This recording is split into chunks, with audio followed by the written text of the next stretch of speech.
सकाळची वेळ होती. घनदाट जंगलाच्या दिशेने एक म्हातारी बाई झपाट्याने पावले टाकत चालली होती. मग अचानक ती एका झाडासमोर थांबते. चला, योग्य संधी आहे. आसपास कोणी नाही आणि कोणी मला पाहतही नाही. आता मी माझा हा खजिना इथे लपवू शकते. नीलांबरी झाडाखाली माती खणू लागते आणि त्या माती खालून एक घडा बाहेर काढते, ज्यामध्ये खूप सारे सोन्याचे नाणे भरलेले असतात. नीलांबरी आपल्या हातातील नाण्यांची पिशवीही त्या घड्यात टाकते आणि पुन्हा माती खाली दफन करून टाकते. आता माझे रहस्य कोणालाही कळणार नाही. हा या खजिन्याचा गुपित आहे. मग नीलांबरी हसत हसत तिथून आपल्या घरी येते. सासूबाई, इतक्या सकाळी सकाळी कुठे गेला होतात? मी किती वेळापासून तुमची वाट पाहत होते. जंगलातून लाकूडही आणायचं आहे आणि मग औषधांसाठी खूप साऱ्या जडीबुटीही आणायच्या आहेत. तुम्ही असं न सांगता कधी जात नव्हता. अगं, काही नाही सुनबाई, त्या शर्मिलाने मला थांबवले होते, बस. सासूबाई, मी तुम्हाला माझ्याकडे ठेवत आहे आणि जेवणही मोफत देत आहे, तर त्या बदल्यात तुम्हाला काम तर करावेच लागेल. इतकंसही तुम्हाला समजत नाही का? आता जा लवकर. खूप साऱ्या लाकड्या आणि मी काल तुम्हाला सांगितलेल्या सगळ्या औषधी घेऊन या. ठीक आहे सुनबाई, मी आणते. तसे रोज रोज या औषधी आणि लाकड्या आणून देणे पुरेसे नाही का तुमच्यासाठी? सुमन रागाने तेथून निघून जाते. तेवढ्यात राहुल धावत येतो आणि नीलांबरीच्या गळ्याला मिठी मारतो. आजी, आजी, तुम्ही रडत का आहात? आजी, रडू नका ना, मला खूप वाईट वाटतं.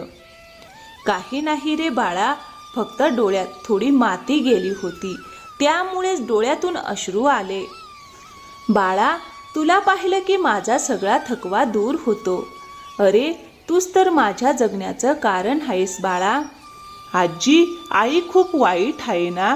ती तुम्हाला सतत वाईट वागणूक देते, वाईट बोलत राहते. मला अजिबात आवडत नाही आजी.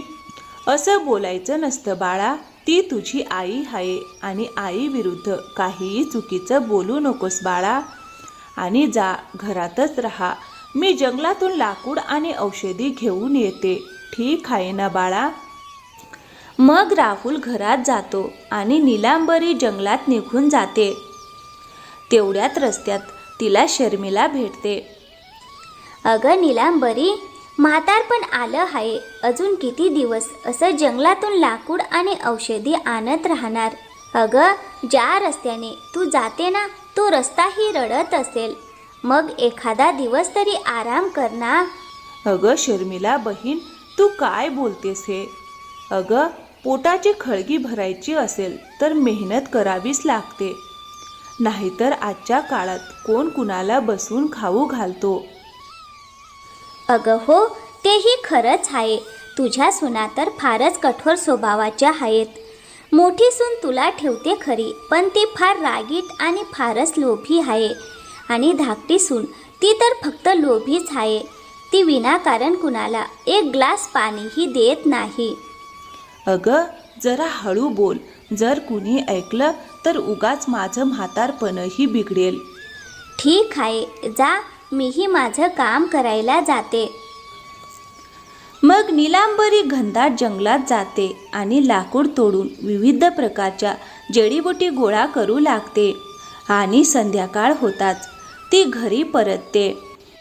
हे काय सासूबाई, यायला इतका वेळ कसा लागला? मी किती वेळापासून तुमची वाट पाहत होते. आता औषध बनवता बनवता पूर्ण रात्र जाईल. तुम्ही एक काम करा, जाऊन चूल पेटवा आणि बाकी औषधं बनवायला सुरुवात करा. तोपर्यंत मी तयार झालेली काही औषधं दुकानदाराकडे देऊन येते. अगं सुनबाई, तू हे काय बोलत आहेस? मी दिवसभर जंगलातून लाकूड आणि औषधं गोळा करून आले आहे. माझ्या गुडघ्याला खूप त्रास होत आहे. मला आता चुलीपाशी बसताही येणार नाही. नाही सासूबाई, ही औषधं तर रात्रीच बनवावी लागतील आणि मला उद्या ही सगळी औषधं दुकानात देऊनही यायचं आहे. म्हणून तुम्हाला रात्रभर जागून ती बनवावीच लागतील. असं म्हणत सुमन काही औषधं घेऊन तिथून निघून जाते. हे देवा, हे कसलं जीवन आहे. माझी एक सून अशी आहे की ती मला विचारतही नाही आणि एक सून अशी आहे जी माझ्याकडून जनावरासारखं काम करून घेते. ती मला माणूसच समजत नाही. एक काम करते, जाऊन मुलाला सांगते, कदाचित तो माझी काही मदत करेल. मग नीलांबरी आपला मुलगा सुनीलकडे जाते. काय झालं आई, तू खूप चिंतेत दिसत आहेस. सुनील, तू तुझ्या बायकोला समजावून का सांगत नाहीस? ती माझ्याकडून खूप काम करून घेते. आता मी खूप थकले आहे रे. मी आता आणखीन काम करू शकत नाही. मी म्हातारी झाली आहे रे मुला. मी काही तरुण नाही. हे बघ आई, आता मी काही करू शकत नाही. हा सासू सुनेचा प्रश्न आहे. आता तुम्ही दोघींनीच तो सोडवा. यात मी काहीही करू शकत नाही. अरे, सुमन हे दिवसभर औषध विकत फिरते. आता मी काय बोलू सांग. अरे मुला, मी दिवसभर लाकूड तोडते, जडीबुटी आणते, मग त्या पाण्यात उकळून औषध तयार करून बाटलीत भरते आणि मग फक्त तुझी बायको ती औषध घेऊन दुकानदाराकडे पोहोचवते. आई, तुला माहीत आहे ना, मला काही नीटसा काम धंदा मिळत नाही. मी व्यवस्थित कमावत नाही. त्यामुळे याच्यावरच आपलं घर चालतं. त्यामुळे मी यात काही करू शकत नाही. मला माफ कर आई. जर मी काही बोललो तर ती घर सोडून जाईल, म्हणून मला माझं कुटुंब गमवायचं नाही. मग सुनील तिथून निघून जातो. चल नीलांबरी, लाग कामाला, औषध बनवायला. असं वाटतं की तुझ्या आयुष्यात औषधांशिवाय काही उरलेलंच नाही आणि नीलांबरी औषध बनवू लागते. अशा प्रकारे काही दिवस जातात आणि नीलांबरी दिवसभर लाकूड आणि औषधांमध्येच आपलं आयुष्य घालवत राहते. मग एके रात्री ती औषध तयार करून घरातून निघते. तेवढ्यात तिची धाकटी सून सुद्धा तिला पाहते. अरे, इतक्या रात्री ही सासूबाई दाट जंगलाच्या दिशेने का चालली आहे? कुठे काही गैरप्रकार तर करत नाही ना? मला हे जाणून घ्यायलाच हवं. जरी आपण हिला आपल्या घरी ठेवलं नसलं तरी ही काय करते ते तरी आपल्याला माहिती असायलाच हवं ना? सुधा नीलांबरीचा पाठलाग करू लागते. तिकडे नीलांबरी एका जमीनदाराच्या घरी पोहोचते. अरे, किती वेळ लावलात नीलांबरी ताई? लवकर या, माझी बायको खूप वेदनेत आहे. लवकर चला. हो हो, का नाही, मी आलेच आहे. आता तुम्ही काळजी करू नका, त्यांना काहीही होणार नाही. तुमच्या बायकोला मी लगेच बरी करून देते. मग नीलांबरी जमीनदाराच्या घरात जाते. अरे, सासूबाई इतक्या रात्री ही जमीनदाराच्या घरी का जात आहे? मला जाऊन पाहिलंच पाहिजे. मग सुधा ही घरात डोकावून पाहते. तेवढ्यात नीलांबरी आपल्या झोळीतून एक औषध काढते आणि त्या औषधाचा काढा बनवते. जसा ती काढा जमीनदाराच्या बायकोला पाजते तशी ती शुद्धीवर येते आणि उठून बसते. अरे अरे, हे काय? हे तर कमालच झालं. नीलांबरी ताई, तुमच्या औषधात जणू काही जादूच आहे, जादू. कळत नाही काय जादू आहे की माझ्या बायकोची पोटदुखी लगेच बरी झाली. मी तर किती औषधं देऊन थकलो होतो, पण काहीच उपयोग झाला नाही.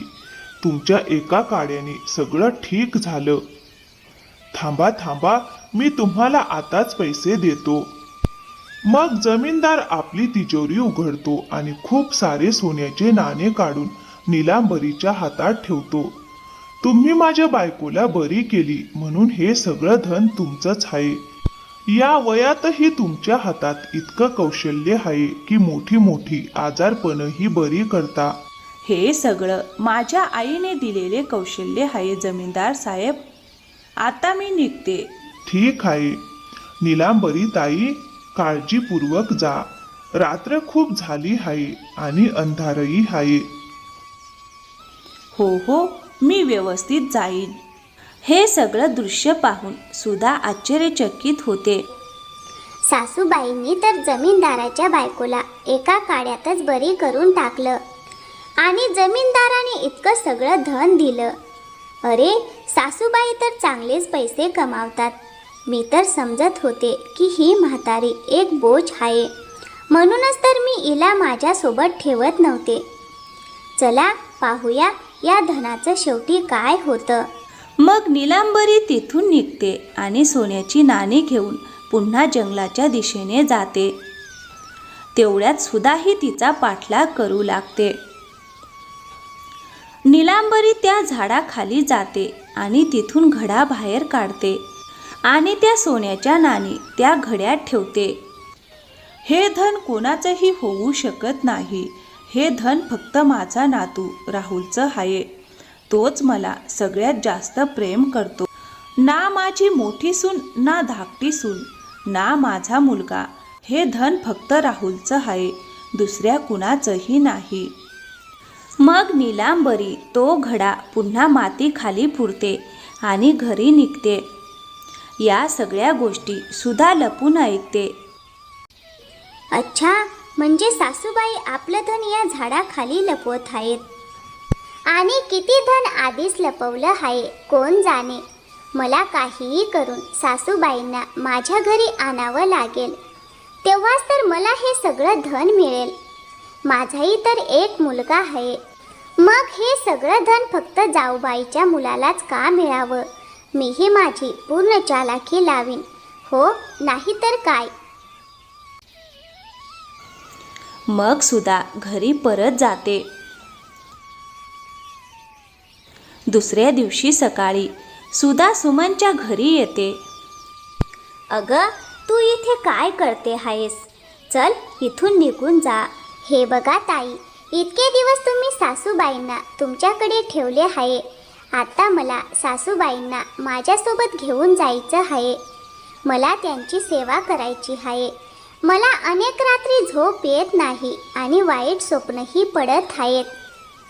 इतक्यात नीलांबरी तिथे येते. अगं सुनबाई, तू हे काय बोलते आहेस? मला तुझ्यासोबत जायचं नाही. तू तर मला नीट जेवणही देणार नाहीस. नाही सासूबाई, देवासाठी असं म्हणू नका. मी तुमची खूप सेवा करेन. असं म्हणत सुधा नीलांबरीच्या पायांवर पडते. सासूबाई, जोपर्यंत तुम्ही माझ्यासोबत माझ्या घरी येत नाही तोपर्यंत मी तुमचे पाय सोडणार नाही. मी तुम्हाला खूप त्रास दिला आहे, पण आता मला तुमची सेवा करायची आहे. नाही सुनबाई, मी जाणार नाही. अगं सासूबाई, ही म्हणते आहे तर तिच्यासोबत जा ना. किती दिवस माझ्या डोक्यावर बसणार आहात? ही पण तुमची सून आहे. मी आता तुमचा बोजा उचलू शकत नाही. तसंही तुम्ही सतत गुडघ्याच्या दुखण्याचा बहाणा करत राहता. सुमन सुनबाई, तू हे काय बोलत आहेस? मला माझा नातू राहुलवर खूप प्रेम आहे. मी त्याला सोडून कुठेही जाऊ शकत नाही. तेवढ्यात राहुल धावत येतो. हो, मीही आजीला सोडून कधीही जाणार नाही. मला आजीवर खूप प्रेम आहे. जर आजी गेली तर मीही जाईन. हो हो, बरं ठीक आहे. जायचं असेल तर जा. मला काही फरक पडत नाही आणि तसंही माझ्याकडे इतका वेळ नाही की मी तुमचे नखरे सहन करीन. सासूबाई, यालाही तुमच्यासोबत घेऊन जा. हे देवा, हे काय झालं? मी तर फक्त सासूबाईंना घेण्यासाठी आले होते, पण हा पूर्ण बोजाच माझ्या गळ्यात पडला. सध्या तरी कसं बसं सासूबाईंना सोबत घेऊन जावं लागेल. पुढे पाहू काय होतं ते. ठीक आहे सुनबाई, जर तुला हवं असेल तर मी तुझ्यासोबत यायला तयार आहे. पण मी माझ्या नातू राहुललाही सोबत घेऊन जाईन. हो हो सासूबाई, काही हरकत नाही. राहुललाही तुम्ही सोबत घेऊ शकता. चला ना माझ्यासोबत. मग सुधा नीलांबरी आणि राहुलला घेऊन आपल्या घरी येते. काकू काकू, मला बटाट्याचा पराठा खायचा आहे आणि त्यासोबत गाजराचा हलवाई. हो बाळा, का नाही. तू जाऊन बस, मी आत्ताच बटाट्याचा पराठा आणि गाजराचा हलवा बनवून आणते. आणि हो सुनबाई, माझ्यासाठी जरा गरमागरम चहा देखील बनव. माझ्या घशात खूप दुखत आहे. हो सासूबाई, आताच घेऊन येते. सुधा स्वयंपाकघरात जाते आणि मनातच चिंतेत पडते. मी स्वतःच्या हाताने स्वतःच्या पायावर कुऱ्हाड मारली, पण काय करू, राहुलचेही लाड पुरवावे लागतील जोपर्यंत मला त्या धनाचा पत्ता लागत नाही. कदाचित सासूबाईंनी अजून किती ठिकाणी ते धन लपवलं असेल. तोपर्यंत या दोघांचा बोजा मला सहन करावाच लागेल. मग सुधा चहा बनवून नीलांबरीला देते. सासूबाई, तुमच्या गुडघ्यांना खूप त्रास होतो, या मी तुमचे पाय दाबून देते. नाही नाही सुनबाई, काही हरकत नाही. पण तू इतकी बदललीस कशी? शेवटी तुला माझ्याकडून काय हवं आहे? काही नाही सासूबाई, फक्त तुमची सेवा करायची आहे. तसंही आता घरात फारसं काम चालत नाही. ते दुसऱ्या राज्यातून परत येईपर्यंत आपणही मोठ्या वहिनीसारखं जडीबुटी बनवून विकूया ना. तुमच्या हातात खूप कौशल्य आहे. बरं ठीक आहे, शेवटी तू माझी सुनबाई आहेस.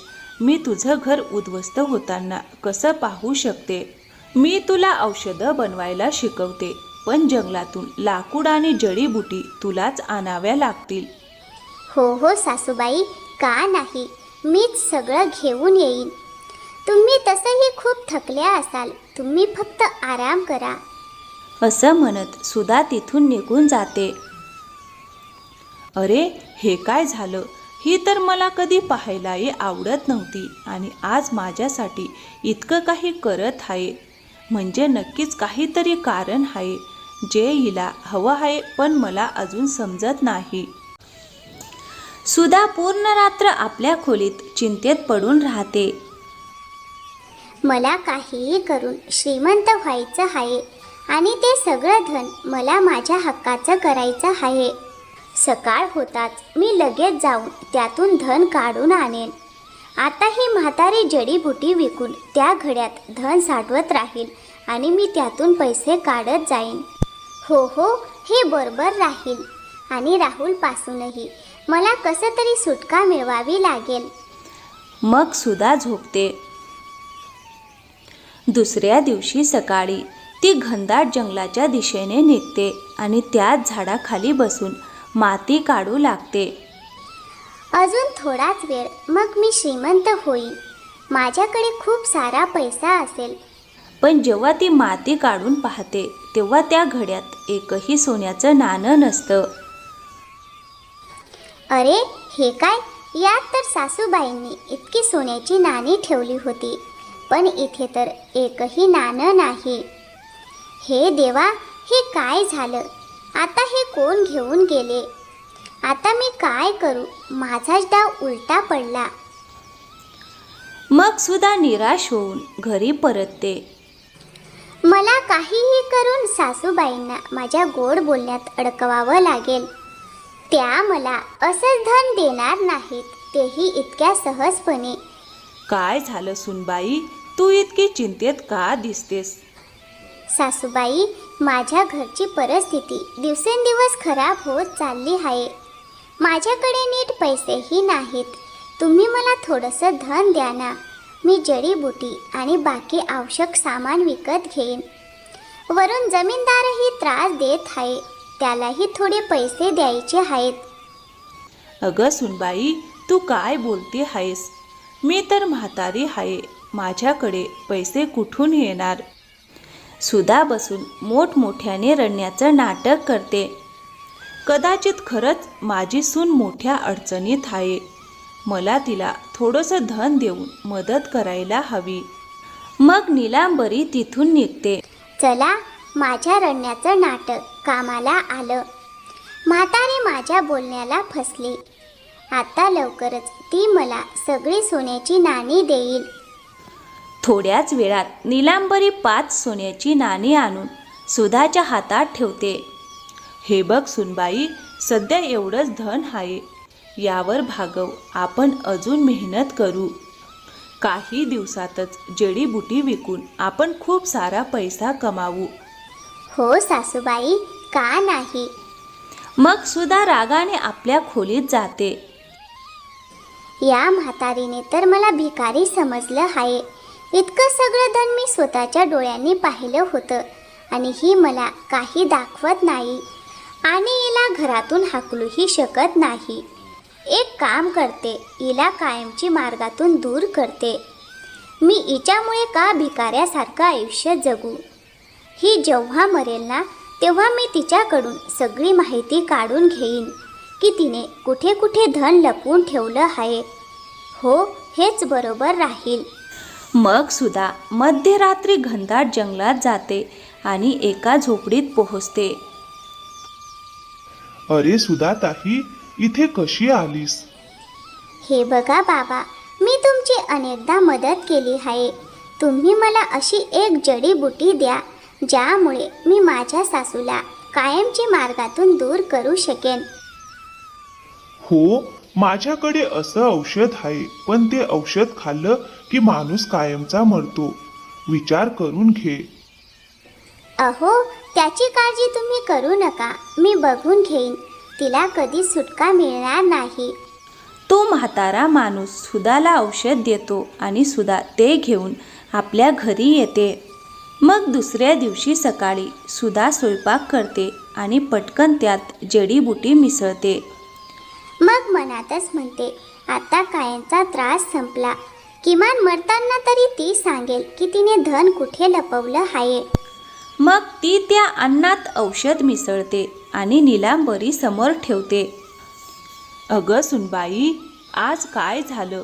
आज तर तू खूप लवकर जेवण बनवलंस. सासूबाई, मला माहिती आहे की मोठी वहिनी तुमच्याकडून नेहमी काम करून घेतात आणि तुमची काळजी घेत नाहीत. जोपर्यंत तुम्ही माझ्याकडे आहात ना, मी तुमची काळजी घेईन. सुनबाई, तू किती चांगली आहेस. मला वाटलं नव्हतं की तू माझ्यावर इतकं प्रेम करशील. ठीक आहे, मी जेवते. नीलांबरी जेवायला सुरुवात करते, पण अचानक ती बेशुद्ध पडते. अगं सुनबाई, तू माझ्या जेवणात काय टाकलं आहेस? माझा घसा बसत चालला आहे. असं वाटतंय की तू काहीतरी मिसळलं आहेस. हो सासूबाई, मी तुमच्या जेवणात विष टाकलं आहे. आता लवकर सांगा की ते सगळं धन कुठे लपवून ठेवलं आहे. ते मी तुमच्याकडून घेणारच आहे. अगं, तू धनाच्या लोभात मला मारण्याचा प्रयत्न केलास. तू असं कसं करू शकतेस? तू तर माझी सुनबाई आहेस ना. जर मी तुमची सून असेन तर त्या धनावर माझ्या मुलाचाही हक्क आहे. तुम्ही तर फक्त राहुललाच द्यायचं ठरवलं होतं. लवकर सांगा, नाहीतर तुम्ही इथेच मरून जाल. अगं, तुला जे करायचं असेल ते कर, पण मी ते धन कधीच सांगणार नाही. ते फक्त आणि फक्त माझा नातू राहुलचंच आहे, दुसऱ्या कुणाचंही नाही. माझा आदर कुणीच केला नाही, फक्त माझ्या नातवानेच केला. मग तू इथेच तडफडत मरशील. मी तुझ्या जेवणात विष टाकलं आहे. आता तुला कोणीही वाचवू शकत नाही. तेवढ्यात नीलांबरी मोठ्याने हसू लागते. मी तर फक्त पाहत होते की तू किती खालच्या थराला जाऊ शकतेस. हे काय? मी तर तुम्हाला विष दिलं होतं ना. तुम्ही मेल्या का नाही? तुम्ही जिवंत कशा राहिलात? अगं, काल रात्री तू घरातून बाहेर पडलीस ना, तेव्हा मी तुला पाहिलं होतं. अरे, ही सून मध्यरात्री कुठे जात आहे? मला पाहिलं पाहिजे. नीलांबरी सुधाचा पाठलाग करते. सुधा झोपडीत जाते.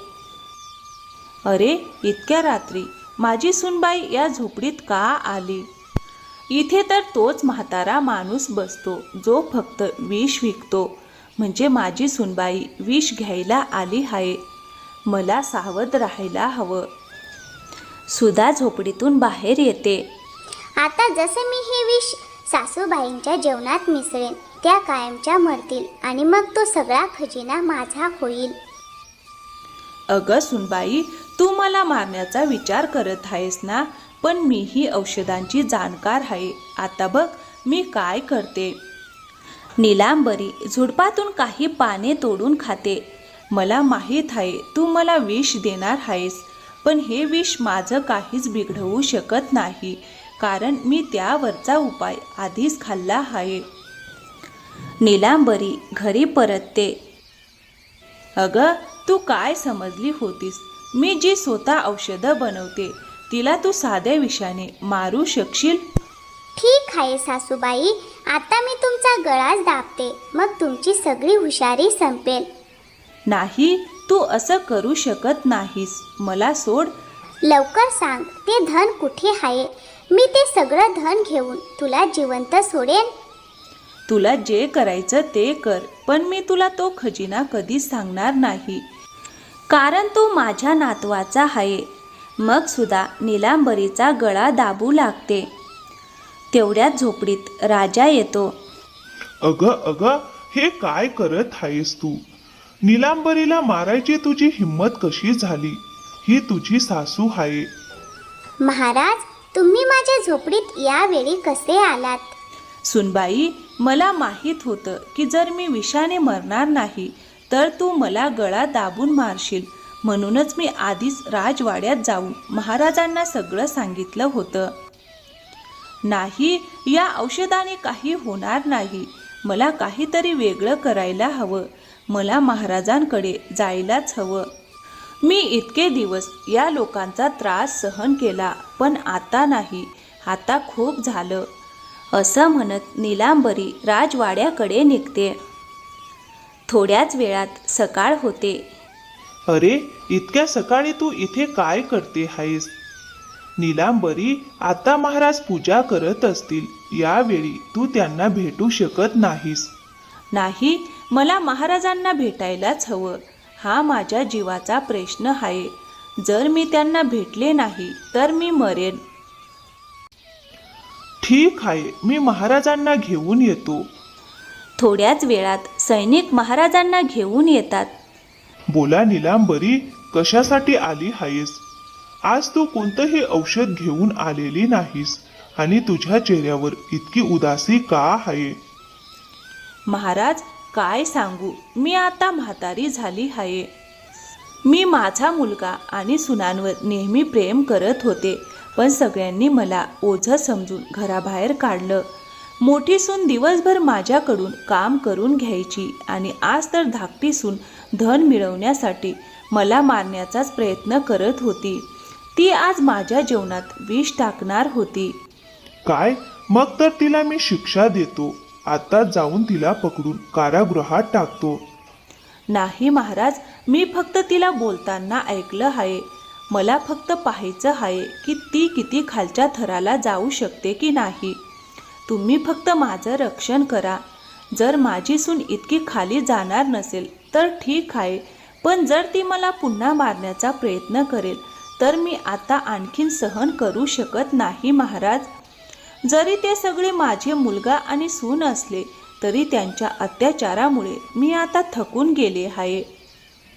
अरे, का नाही नीलांबरी, तुझ्यामुळेच माझी राणी इतक्या मोठ्या यातनांमधून मुक्त झाली. तिला मूल होत नव्हतं. तुझ्या औषधामुळेच आमच्या राणीला मूल झालं, म्हणून आम्ही तुझ्यासाठी हे नक्कीच करू शकतो. मी आधीच सगळी तयारी करून ठेवली होती. आणि हो, आता तुला याची शिक्षा मिळेल. अगं, वृद्ध सासूची सेवा करायला हवी आणि तूच तुझ्या सासूला मारण्याचा प्रयत्न करतेस.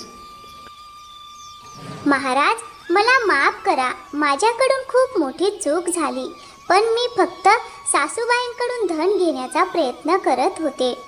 सासूबाईच्या धनावर आमचा आणि आमच्या मुलाचाही हक्क आहे ना, पण या सगळं मोठ्या जाऊबाईच्या मुलाला द्यायचं ठरवत होत्या. वृद्ध लोकांकडे जे धन असतं ते त्यांनी आपल्या इच्छेनुसार खर्च करायचं असतं. जो त्यांची सेवा करतो, जो त्यांच्या मनाला जवळचा असतो, त्यालाच ते धन मिळतं. त्यावर मुलगा किंवा सून यांचा काहीही हक्क नसतो. आणि शिक्षा तर तुला आणि तुझ्या मोठ्या जाऊबाईलाही मिळेल, कारण तुम्ही दोघींनी मिळून नीलांबरीला खूप त्रास दिला आहे. चला आता सुमनकडे जाऊया. मग सगळे मिळून सुमनकडे जातात. महाराज, तुम्ही इथे? मी अशी कोणती चूक केली महाराज की तुम्हाला माझ्या दारात यावं लागलं? महाराज, हे काय झालं? सासूबाई आणि सुद्धा सगळे एकत्र? अगं, तुम्ही सगळ्यांनी नीलांबरी सोबत खूप चुकीचं केलं आहे. आता तुम्हाला त्याची कठोर शिक्षा मिळेल. महाराज, तुम्ही काय बोलत आहात? मी तर माझ्या सासूबाईंना माझ्याकडे ठेवत होते. मी त्यांना घराबाहेर काढलं नाही. त्या स्वतःच्या इच्छेने सुधाकडे गेल्या. मी त्यांना काहीही त्रास दिला नाही. अगं, तू त्यांना घरी ठेवून दिवस रात्र टोमणे मारायचीस आणि जनावरांसारखं काम करून घ्यायचीस. कोण एखाद्या म्हाताऱ्या माणसाकडून दिवस रात्र जंगलातून लाकूड तोडून आणायला आणि औषधी आणायला सांगतो का? जेव्हा जेव्हा ही राजवाड्यात औषधं द्यायला यायची तेव्हा तिचे हातपाय सगळीकडे जखमांनी भरलेले असायचे. आमची राणी तिला पाहून रडायची. आम्ही तिला अनेकदा राजवाड्यात राहायला सांगितलं होतं, पण ही तुमच्या मोहमायेत अडकून राहिली आणि घर सोडायला तयार नव्हती. तरी सुद्धा तुम्ही नीलांबरी सोबत खूप चुकीचं केलं. आता तुम्हा सगळ्यांना पूर्ण 10 वर्षे कारावास भोगावा लागेल. तेव्हाच कळेल की आई समान सासूसोबत असं वागल्याचा काय परिणाम होतो. सासूबाई, महाराज काय म्हणत आहेत? तुम्ही काहीतरी बोला ना. आम्हाला कारावासात जायचं नाही. आई आई, तुला काय झालं? तू इतकी कठोर कशी झालीस? स्वतःच्या डोळ्यासमोर तुझा मुलगा आणि सून कारावासात जात आहेत आणि तू काहीच बोलत नाही. देवासाठी आम्हाला थांबव आई, देवासाठी आम्हाला वाचव. थांबव आई, थांबव. हो आई, मी मान्य करते की आमच्याकडून चूक झाली आहे, पण आम्हाला एक संधी तरी द्या. आम्ही पुन्हा कधीच अशी चूक करणार नाही. मीही धनाच्या लोभात जी चूक केली ती पुन्हा करणार नाही. मला आई म्हणू नका. तुम्ही मला कधी माणूस म्हणूनही मान दिला नाही. आणि ही सुद्धा मला तिच्यासोबत घेऊन गेली तेव्हा मला वाटलं की इतक्या दिवसांनी माझी सून माझ्यावर प्रेम करू लागली, पण तीही माझ्या खजिन्याच्या लोभात होती. त्यामुळे आता मला कुठलाही मुलगा किंवा सूनबद्दल मोह उरलेला नाही. ज्यांनी जसे कर्म केले आहेत त्यांना त्याची शिक्षा नक्कीच मिळेल. आजी, मी तुमच्यासोबत राहीन. मी यांच्यासोबत जाणार नाही. हो राहुल बाळा, तू मला सोडून कुठेही जाणार नाहीस. तूच मला आपलंसं मानतोस आणि मीही तुला माझं मानते. माझं जे काही धन आहे त्यावर फक्त तुझाच हक्क आहे आणि तूच त्याचा मालक होशील. ठीक आहे, मला हे मान्य आहे. मी चूक केली आहे. मी 10 वर्षाची शिक्षा भोगायला तयार आहे. सासूबाई, पण मला हे समजलं नाही की झाडाखाली पुरलेला खजिना अचानक कसा गायब झाला. अगं, ज्या दिवशी तू माझा पाठलाग करत जंगलात आली होतीस आणि मला खजिना लपवताना पाहिलंस, त्याच वेळी मी तुला झुडपांमागे पाहिलं होतं. दुसऱ्या दिवशी जेव्हा तू गिरगिटासारखी खोटे अश्रू घेऊन आलीस तेव्हाच मला कळलं की हा सगळा तुझा डाव आहे. म्हणूनच मी आधीच तो खजिना तिथून काढून दुसरीकडे लपवून ठेवला होता आणि तो खजिना मी महाराजांकडे सोपवला. जेव्हा माझा नातू सगळं सांभाळण्या इतका मोठा होईल तेव्हा महाराज तोच खजिना त्याला देतील. खरंच सासूबाई, आम्ही लोभी होतो, पण तुम्ही आमच्यापेक्षा कितीतरी जास्त चतुर निघालात. म्हणूनच तर तुमचं नाव नीलांबरी आहे. हिने चांगुलपणाही जपला आणि चातुर्यही सोडलं नाही. तुम्ही लोकांनी कधीच तिची कदर केली नाही. चला सैनिकांनो, यांना घेऊन चला. महाराजांच्या आदेशानुसार सैनिक सुमन, सुनील आणि सुधा यांना पकडून तिथून घेऊन जातात. तेवढ्यात तिथे शर्मिला येते. अगं नीलांबरी, हे काय झालं? तुझा मुलगा आणि दोन्ही सुनांना महाराजांचे सैनिक पकडून घेऊन गेले. आता तू समजून घे शर्मिला, माझ्या आयुष्यातले सगळे दुःख संपले. आता मी माझ्या नातवासोबत चांगलं आयुष्य जगू इच्छिते.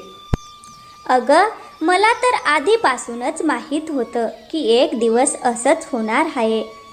तू खूप चतुर आणि समजूतदार आहेस. तू चांगल्या लोकांसोबत चांगली आणि वाईट लोकांसोबत कठोर वागतेस. तू अगदी बरोबर केलंस. ते लोक तुला कधीच माणूस समजत नव्हते. आता तुझ्या नातवासोबत आनंदात राहा. हो, हाच तर माझा संपूर्ण संसार आहे.